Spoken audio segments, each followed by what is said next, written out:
잘 읽으셨어요. 우리 앞에 계신 분에 인사하도록 하겠습니다.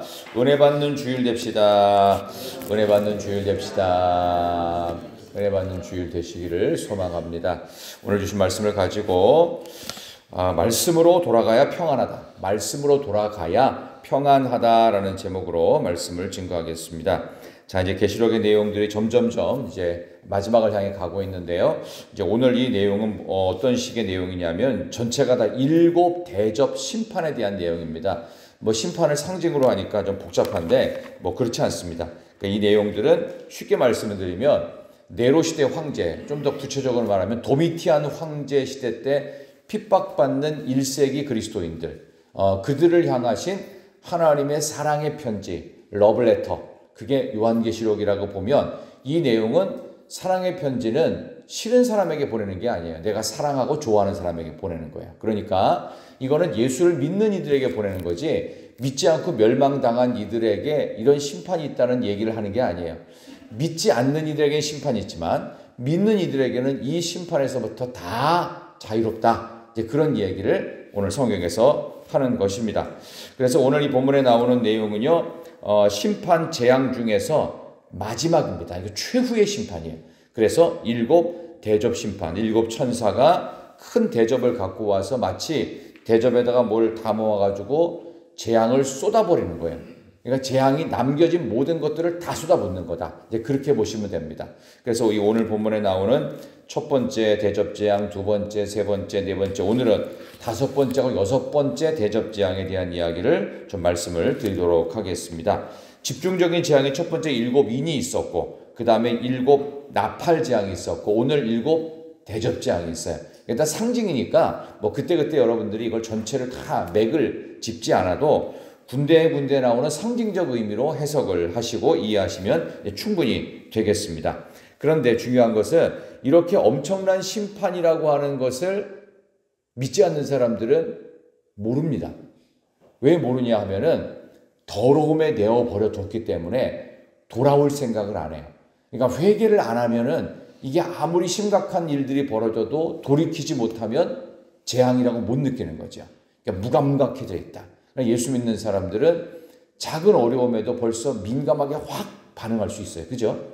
지금 나라가 상당히 어려워졌잖아요. 그럼 이 상황에 대해서 어떻게 될까요?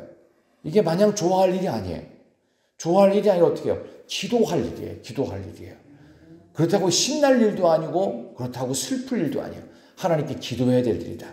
오늘 이 엄청난 대접 재앙의 이 마지막을 치닫고 있는 최후의 재앙인데 이 대접 재앙에서 첫 번째부터 쭉 7번째까지 다 해석하기에는 시간이 많이 걸리니까 오늘 제가 5번째, 6번째만 집중하면서 하나님 앞에 돌아오는 일.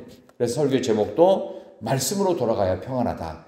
그래서 우리는 어떤 환란이 쳐들어오고 어떤 난리가 우리의 삶을 엄습해 오고 아무리 무시무시하고 두려워도 하나님의 말씀 안에 있으면 평안할 줄로 믿습니다. 이게 예수 믿는 자의 기쁨이에요. 우리가 왜 장례식 가서 노래를 부르죠? 예전에는 이거를 이해 못하는 다른 예수 안 믿는 사람들은 예수 믿는 쟤네들은 정신이 이상한 애들이라고. 지 부모가 죽었는데 노래를 부른다고. 그랬잖아요. 근데 우리는 그 노래의 의미가 다르죠. 천국을 위한 노래잖아요. 천국 환송을 위한 노래고 천국 입성을 위한 그런 찬양이기 때문에 이거는 너무나 중요한 큰 기쁨의 반전의 역사. 잔치집에 가는 것보다 신혼집에, 혼인집에 가는 것보다 더 가기 좋은 곳이 어떤 곳이냐? 장례식장이다. 이제 그런 얘기가 성경에 나올 만큼 오늘 이 본문의 내용을 통해서 분명히 재앙이지만 오히려 이 재앙은 하나님께서 우리를 향하신 또 다른 천국행에 약속 주시는 최후의 심판이다. 이렇게 보시면 되겠습니다. 자, 먼저 우리 5번째 재앙부터 한번 볼까요? 자, 10절, 11절 한번 읽어보겠습니다. 10절과 11절 또 5째 천사가 10절부터 시작.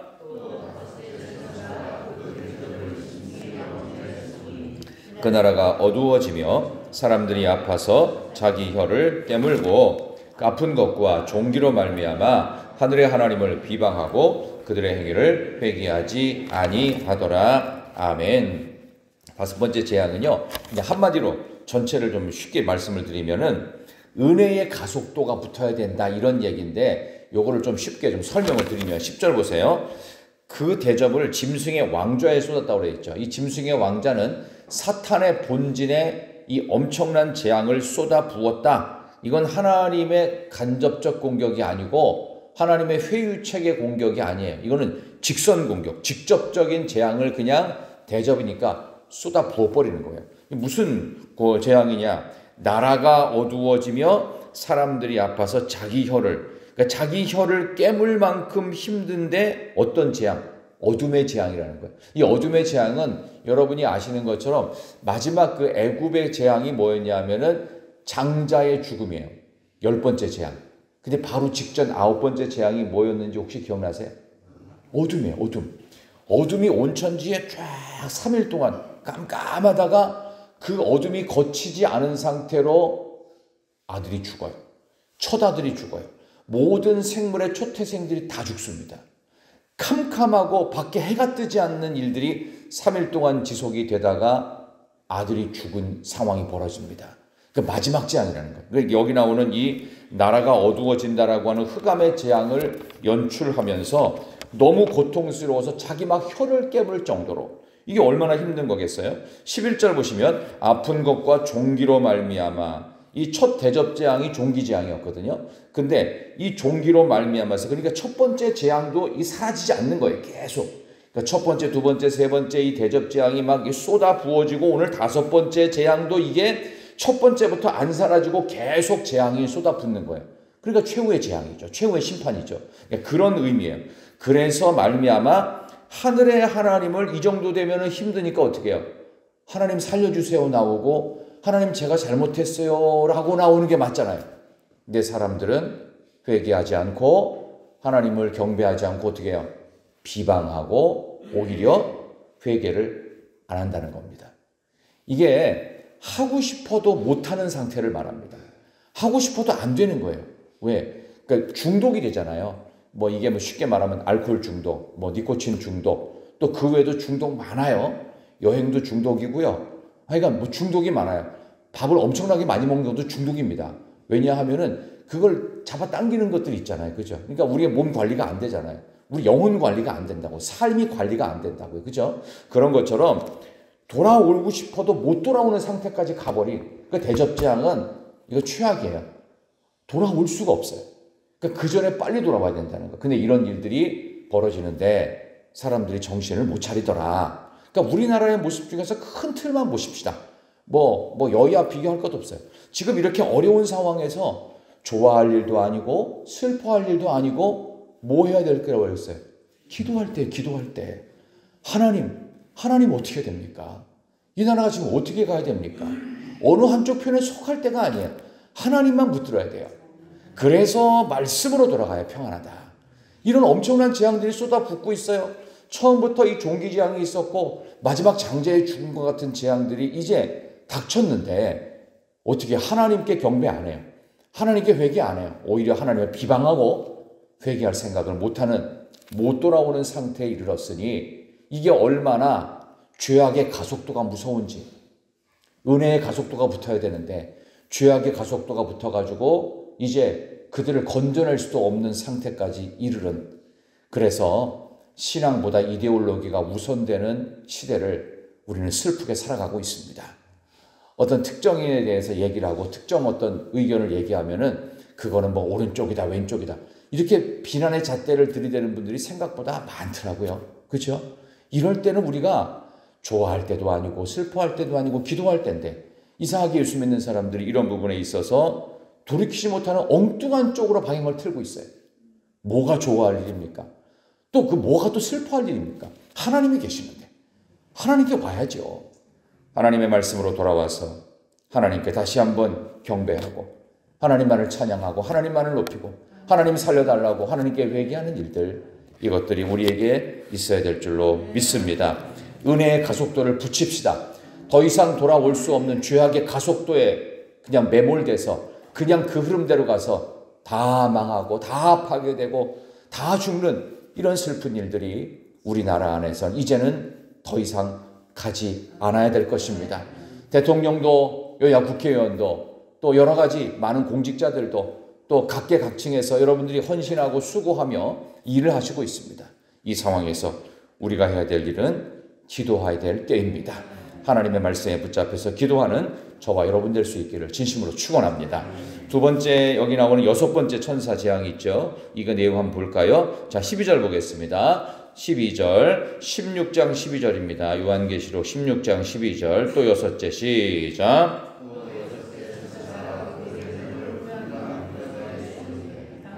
말라서 동방에서 오는 왕들의 길에 예비되었더라. 아멘. 무슨 말인지 잘 모르겠죠? 그 대접을 큰 강 유브라데에 쏟았다. 이 강의 특성이 뭐냐 하면 강을 하나님께서 쏟아버린다는 얘기예요. 말라버리게 한다. 이 강의 역할이 뭐였냐 하면은 강은 옛날에는 국경선 역할을 했습니다. 그러니까 이 강을 중심으로 해서 저쪽은 다른 나라예요. 이쪽은 우리나라, 이런 개념이죠. 그래서 이 강이 굉장히 경계선 역할을 했는데 이것이 이 경계선이면서도 또 상대방에게서는 방어막이 되는 거예요. 이 강 넘어오기만 해봐. 가만히 안 두겠다. 이거거든요. 그렇다면 이 강이 말라버렸다는 얘기죠. 그러니까 하나님께서 국경선을 무너뜨려서 12절 끝에 동방에서 오는 왕들의 길이 예비되었다. 너희들을 보호할 수 있는 이 강들을 하나님은 말리는 재앙의 여섯 번째 대접을 쏟아버리신다. 그런 얘기입니다. 그러니까 실제로 이런 일들은 역사에서 있었습니다. 실제로 이런 일들이 언제 있었냐? 게르만 민족, 지금의 독일을 구성하는 게르만 민족이 쳐들어와가지고 로마가 망하게 되는 세계사 역사가 있었죠. 이렇듯이 하나님께서 강물을 말리시고 하나님께서 축복을 거두어 가시면 그걸로 끝장이 난다. 그런 얘기입니다.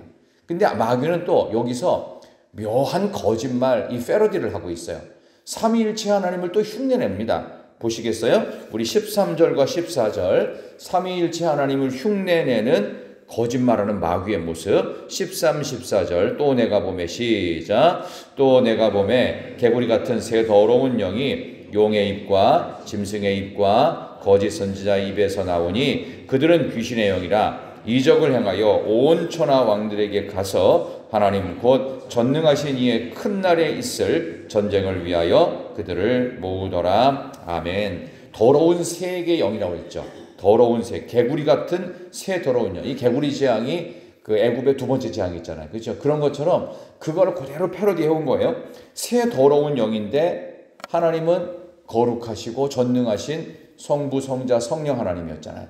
여기는 무슨 영이에요? 더러운 영이니까 용의 입, 이거 성부 하나님 패러디. 그 다음에 짐승의 입, 성자 예수님 패러디. 거짓 선지자의 입, 이게 뭐냐면 성령 하나님 패러디한 거예요. 이렇게 성부, 성자, 성령 삼위일체 하나님의 모습을 패러디하면서 14절에 그들은 귀신의 영이라. 귀신은요 속이는 영입니다. 파괴하는 영입니다. 이 속이고 파괴하는 영이 이적을 행한대요. 이거는 뭐냐 하면 우리가 갖고 있는 정통 기독교 내에 스스로 자칭 교회라고 부르고 있는 이단 약 10%의 무리들을 이야기합니다. 그들이 이적을 행합니다. 그럴듯한 것처럼 막 과장을 하고 거짓말로 뭐가 됐다라고 얘기하고 그런 거예요.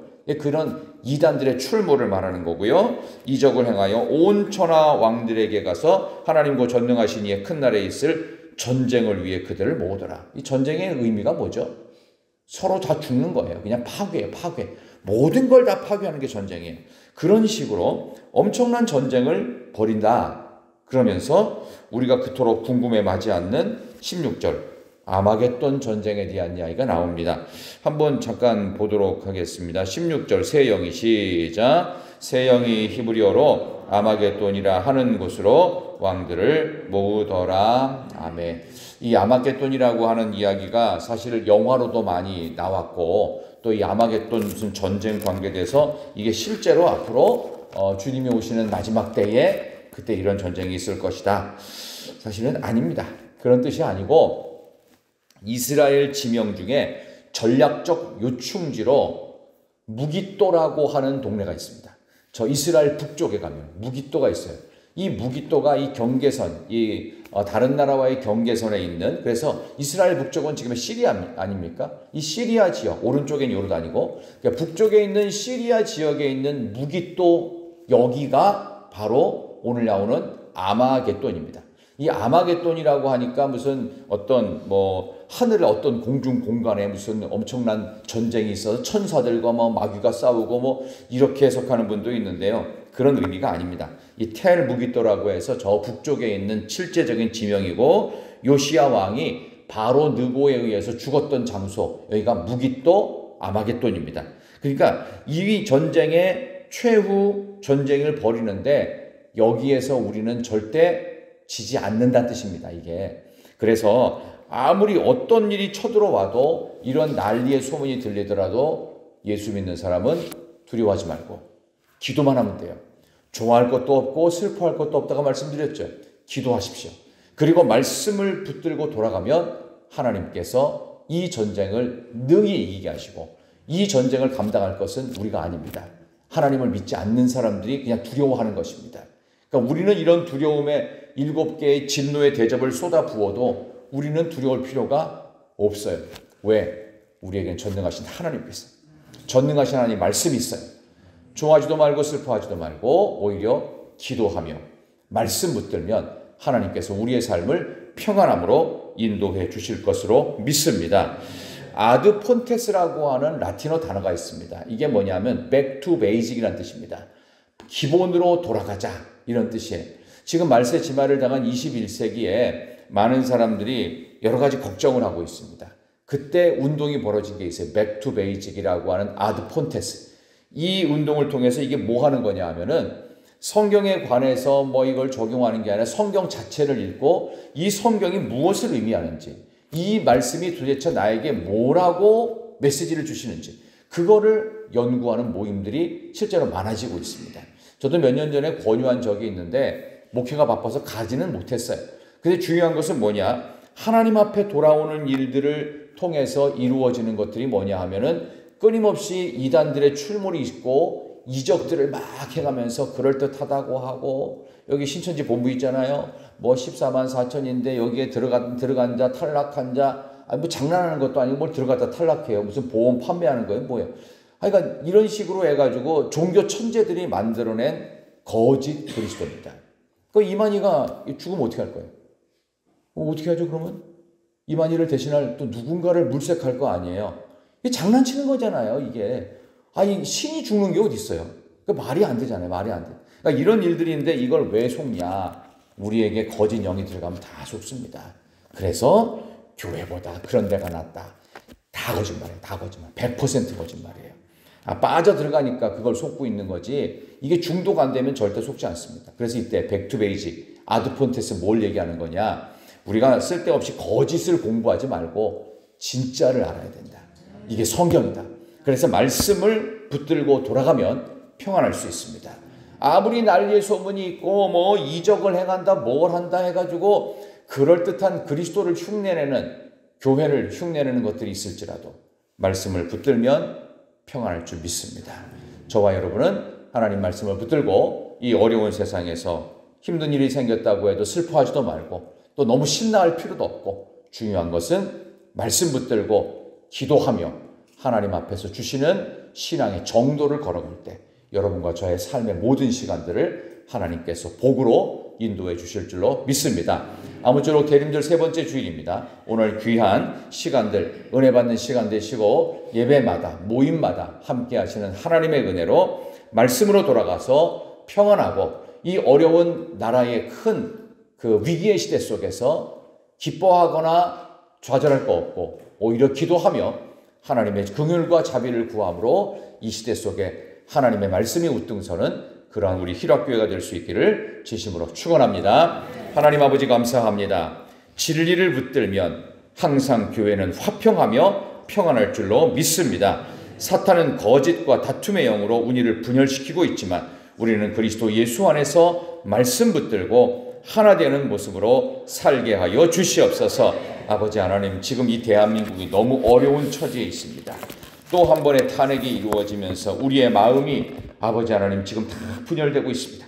하나님 아버지, 이런 때일수록 하나님 앞에 나와 더욱더 말씀 붙들고 기도해야 될 때인 줄로 믿습니다. 기도하여서 이후에 이 나라의 어려움의 시간들을 극복해낼 만한 하나님이 예비하신 리더를 하나님 만들어주시고 이 나라의 정치의 모든 시스템까지도 하나님께서 안정시켜 주시옵소서. 아버지의 경제, 아버지의 안보, 아버지의 모든 사회의 모든 분야마다 우리 하나님께서 책임져 주시는 대한민국이 되게 하여 주시옵소서. 아버지 하나님께서 주시는 성령 충만으로 우리 교회도 평안하게 하여 주시옵소서. 각 가정마다 은혜 위에 은혜를 더하여 주시옵소서.